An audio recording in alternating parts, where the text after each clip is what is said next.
सर्वप्रथम या महामानवास माझे त्रिवार वंदन. डॉक्टर बाबासाहेब आंबेडकर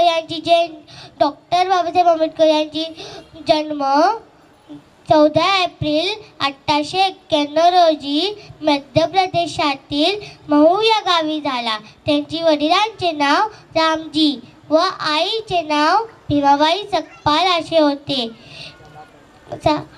डॉक्टर बाबासाहेब आंबेडकर यांची 14 तले सत्याग्रह, कालाराम मंदिर व हिंदू कोण बिल अशी अनेक सामाजिक कार्य केली.